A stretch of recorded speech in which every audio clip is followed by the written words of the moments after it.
Tulog pa. Actually, magpapalit ako sa kanya ng diaper.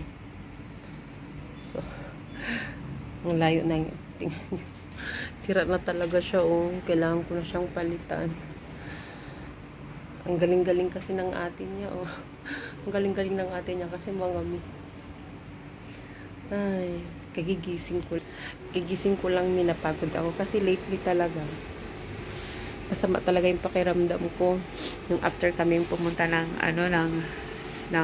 SM Clark, bumili ng masusuot ni baby sa kanyang christening. So masama yung pakiramdam ko ng pagdating ko sa bahay, sumakit yung likod ko at sumakit yung ulo ko, tapos yung parang sinisipon ako, yung ganun. Pero ngayon okay na rin naman ako ngayon. So ang gagawin ko ngayon naman, ngayong araw na ito ay maglalaba ako. Nilabas ko na talaga yung labahan. Alam niyo mga mi, kahit na masama yung pakiramdam natin, tayo mga mami, ang dami pa rin natin ginagawa. Ako kahit masama yung pakiramdam ko, may ginagawa pa rin ako, pakunti-kunti para pagpawisan. So, ngayon naman yung gagawin ko, kasi medyo okay na rin naman ako. Ito, sulat ito ng anak ko.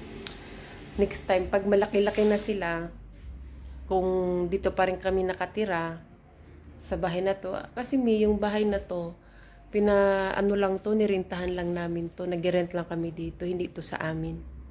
Pinaayos lang to ng asawa ko. Ang dami nang, ang dami ng tawag niyan, yung anay ba? Maraming anay. Kahit mag-spray, tapos babalik naman sila every 6 months. Kaya magastos.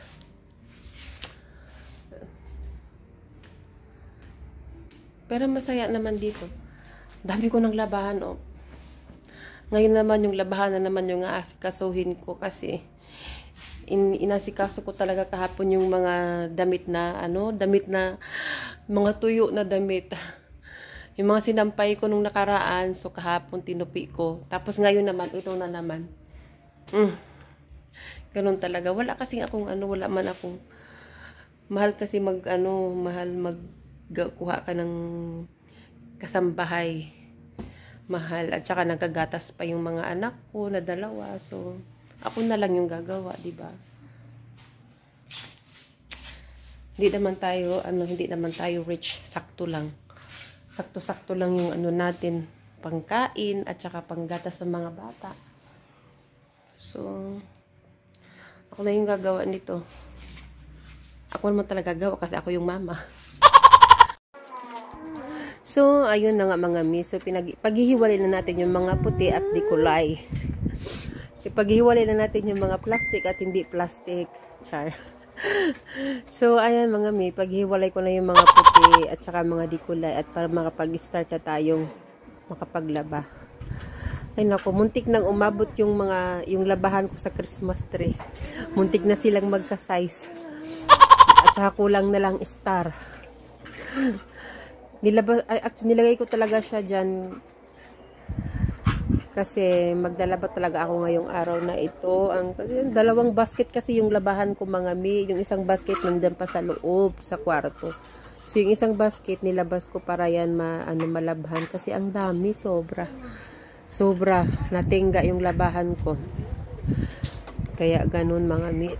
So ayan, nag-i-start na tayong ihiwalay yung mga damit na marumi. Yung puti at saka di kulay at para makapag-start na habang tulog pa yung mga junakis natin kasi hindi natin magagawa yan pagising na yung mga junakis natin.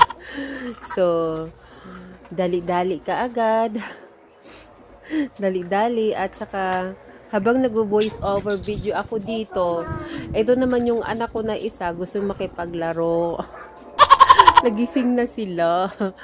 So, ito naman. So, gusto niya makipaglaro sa akin. So, nyam. Oh, ayan, okay na yan. So, ayan na, yun nga. Lumabas na nga ako, pumunta ako sa laundry area namin para ilagay ko sa washing yung labahan. So, ayan. Ngam, it's still not So, ayan mga mi. Thank you. So, ayan. Pumasok na ko. Lagi ko talaga sinasara yan.